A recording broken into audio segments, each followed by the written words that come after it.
3, 2, 1.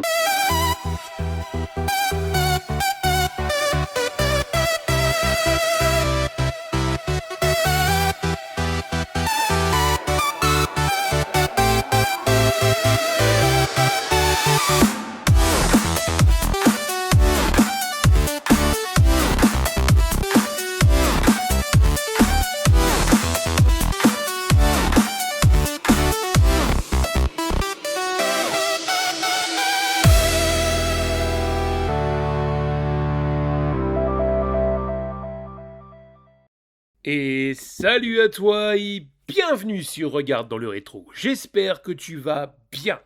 Aujourd'hui, on se fait une petite chrono critique cinéma. Ça fait longtemps qu'on n'a pas fait ça et j'avais envie de te faire plaisir. J'ai été voir dernièrement le film Spider-Man Brand New Day. Alors, tout de suite, je te préviens, va y avoir du spoil et va y avoir du spoil. Donc, si tu veux être si t'as pas envie d'être spoilé, tu ne regardes pas la vidéo. Et si tu t'en fous, eh ben, tu regardes la vidéo. J'ai donc été voir Spider-Man Brand New Day la semaine dernière et franchement, j'ai été plutôt satisfait de ce film. Il y a quelques petits points qui me dérangent. Il y a des moments où c'est très lent, le film met beaucoup de temps à démarrer. L'intrigue est plutôt sympa. Les personnages qui sont intégrés sont vraiment cool. On retrouve le docteur Banner, ou alors pareil, il y a une évolution sur le personnage où il est plus en Hulk intelligent, là, comme après Endgame. On le revoit, en fait, il a fabriqué un bracelet qui lui permet en fait de contenir le Hulk, puisque le Hulk qui sort, c'est le Hulk taré qui n'arrive pas à maîtriser. On a le Punisher qui est intégré dans la licence. Alors, chose qui est un peu... Alors, j'ai peut-être raté un épisode, mais en gros, on comprend que Spider-Man a sauvé la vie du Punisher, mais moi, ça, je ne l'ai pas vu avant. Alors, je sais pas si toi, tu l'as vu, si tu peux me dire où on peut voir ça, parce qu'on comprend dans le film qu'en fait, il connaît le Punisher parce qu'il lui a sauvé la vie, mais on ne sait pas où, comment, ni pourquoi, on n'a pas vu le truc. Donc, tu vois, je pense qu'ils auraient pu intégrer ça dans le début du film où c'est hyper long. Faire genre 2 ans avant, tu vois, ou 1 an avant, et boum, Spider-Man sauve le Punisher, et on comprend leur lien grâce à ça.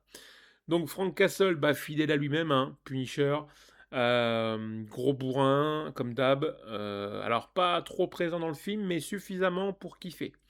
J'adore le personnage, voilà, donc pour moi ça fait le café. Les méchants, alors on retrouve Scorpion dans le film à plusieurs reprises, qui est plutôt pas mal fait. On a également bah, évidemment Spider-Man qui va subir une évolution génétique, une transformation de son code génétique, et on va retrouver un système au premier Spider-Man avec une toile intégrée à son corps, en fait une toile fabriquée, il fabrique lui-même ses toiles.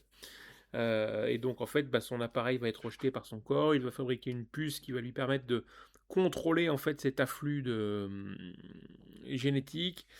Il va relier des liens avec MJ et son pote avec lesquels ils ont effacé la mémoire. Bon, voilà. Ensuite, il y a le méchant. Enfin, la méchante du film, puisque en l'occurrence c'est une femme.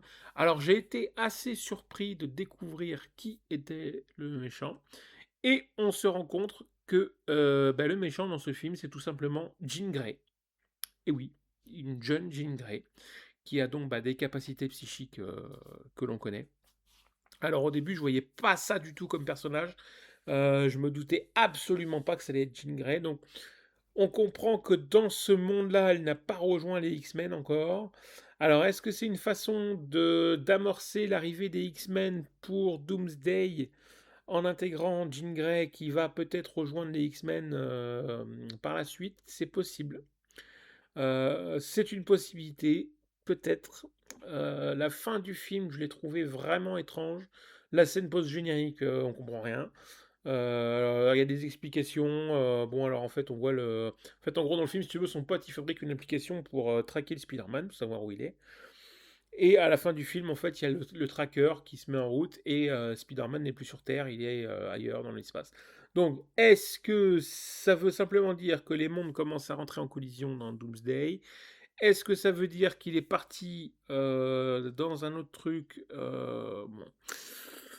Ça laisse la porte ouverte à plein de choses. Franchement, cette scène post-générique m'a posé problème parce que, alors déjà, il faut attendre tout le générique. Avant, les scènes post-génériques, c'était, tu vois, t'avais un petit bout de générique, boum, et ça passait. Alors, t'as un quart d'heure de générique, donc pendant 10 minutes, tu te fais chier avec le truc qui défile, là, alors c'est bien, au moins t'as le temps de voir tout le monde. Par contre, à la fin, la scène post-générique, elle dure 30 secondes et c'est de la merde. Enfin, c'est une grosse bouse. Moi, je m'attendais à avoir un truc genre, tu vois, un truc qui amorce Doomsday, un truc que tu fais waouh, wesh. Alors, soit ça veut dire que Spider-Man sera dans Doomsday, j'espère, il y a des chances. On verra au mois de septembre, je crois que ça sort, Doomsday, septembre-octobre, je sais plus. Donc, dans l'ensemble, le film est bon. Le film est bon, visuellement, c'est canon, enfin voilà, c'est propre, rien à dire. Il y a quand même des choses qui me dérangent dans ce film, la longueur. Il y a des moments où, putain, tu te fais chier, quoi. Au début du film, pendant une demi-heure, il se passe rien, quoi. Oh là là, c'est long, c'est long, c'est long. Bon, et puis Peter Parker, fidèle à lui-même. Fidèle à lui-même.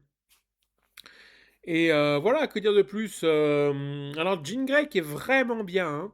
Elle est vraiment bien barrée, elle est vraiment bien pétée dans sa tête, elle est vraiment méchante, quoi.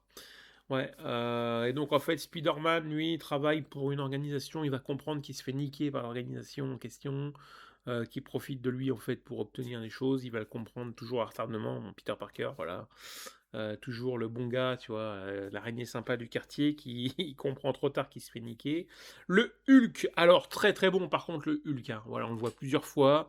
Là, c'est le Hulk qu'on aime, quoi. Le Hulk, le Smash Hulk, hein, le vrai, quoi.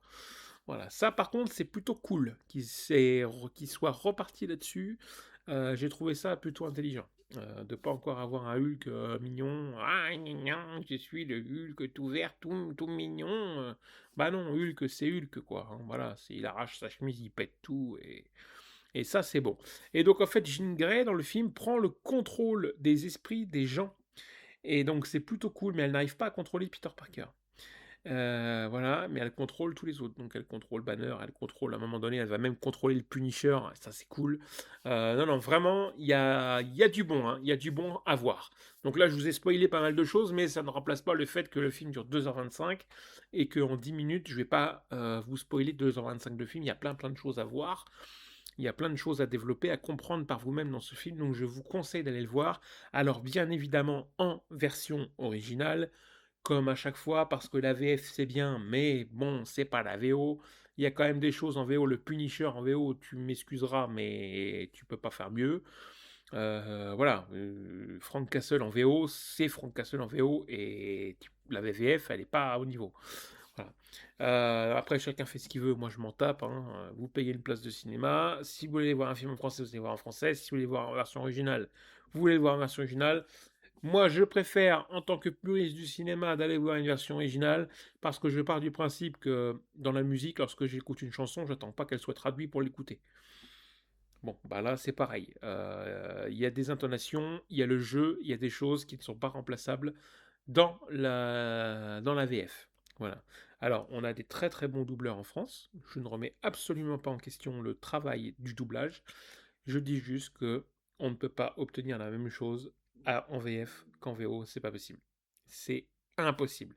Parce qu'il y a les intonations, il y a le jeu, il y a les voix, il y a les émotions, et tout ça, même si c'est très bien fait, tu n'arriveras jamais au niveau de la VO.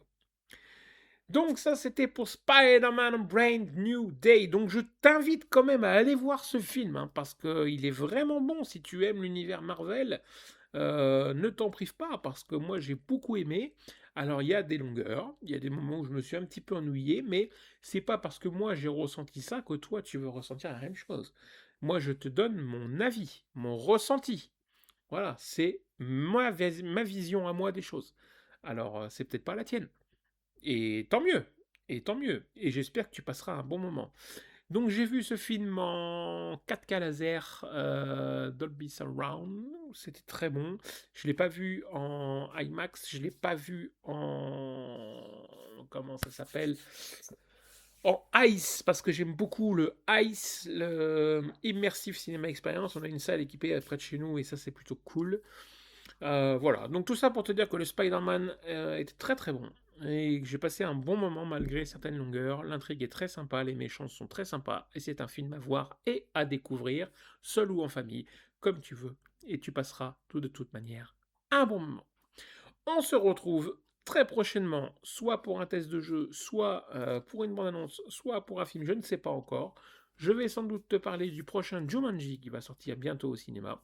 On fera sans doute une petite courte vidéo découverte de la bande-annonce que je n'ai pas encore vue, mais je me réserve d'avoir le trailer numéro 2 parce que j'aime pas trop les premières bandes-annonces parce que c'est...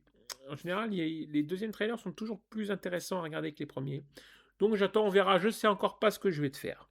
Si tu es en vacances, profite. Moi, je suis bientôt en vacances le 28 août et j'ai hâte d'être en vacances. On se retrouve très prochainement. N'oublie pas de t'abonner, n'oublie pas de partager. Tu peux commenter la vidéo si ça te fait plaisir. Tous les abonnés, merci de suivre la chaîne. Merci de continuer à me regarder, à me soutenir. Ça me fait très plaisir. Je vous souhaite à tous une excellente journée. Je vous dis à très bientôt. Prenez soin de vous et n'oubliez pas que vous avez été des enfants. Allez, salut.